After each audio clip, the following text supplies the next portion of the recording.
யாராவது இப்படி பேசுவாங்களா? நான்லாம் 5 பிள்ளைங்களை பெத்ததுக்கு அப்புறமும் எங்க அப்பா அம்மாவை எதிர்த்து பேசினதே இல்ல. மாமியார் மாமனார் முகத்தை பார்த்து கூட பேசினது இல்ல. இவ என்ன அடங்காதவளா இருக்கா? அதை கட் பண்ணி வை. அல்ல எத்தி கொண்டா படக்கணும்.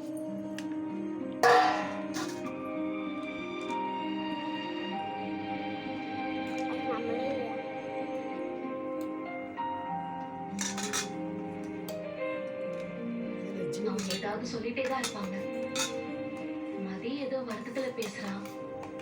நீங்க மதிய நினைச்சு கவலையே படாதீங்க.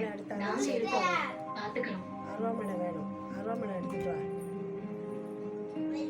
புதுசா ஒருத்தங்க ஒரு இடத்துக்கு போகும்போது எல்லாமே செட் ஆக கொஞ்சம் டைம் ஆகும்.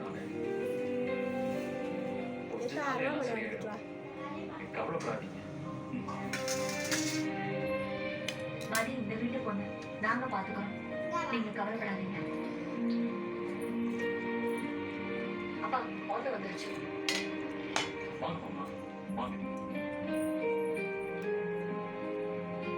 இந்த ஜீனி போட்டு அள்ளி சாப்பிடுங்க.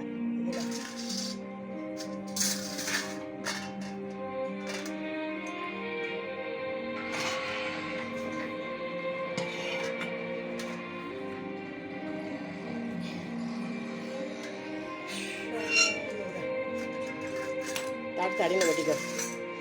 தடுத்து அடியில் வெட்டு. குடிச்சிட்டியா?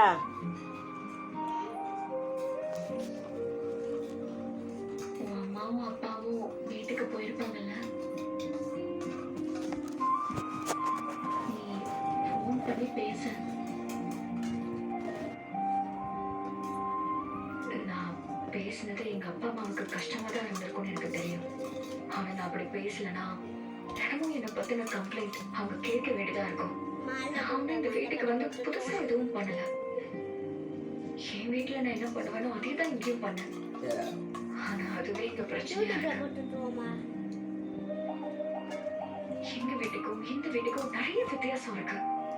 நான் பண்ற எல்லாத்தையும் என் அப்பா அம்மா கிட்ட சொல்லி அவங்க தினமும் ஒரு ஆட்டோ புடிச்சிட்டு இங்க கிளம்பி எனக்கும் அட்வைஸ் பண்ணி வருத்தப்பட்டுட்டு போயிடுது. இன்னைக்கு நடந்தது எவ்வளவு பரவாயில்ல. இன்னைக்கு ஒரு நாள் என் அப்பா அம்மாவுக்கு ஒரு மாதிரி இருக்கும், அப்புறம் சரியாயிடுவாங்க. ஆனா இனிமே யாரும் இங்க இருந்து அவங்களை கூப்பிட மாட்டாங்கல்ல, என்னை பத்தி கம்ப்ளைண்டும் பண்ண மாட்டாங்கல்ல. அவங்களாவது நிம்மதியா இருக்கட்டும். நீ எப்படி நினைச்சதா உங்க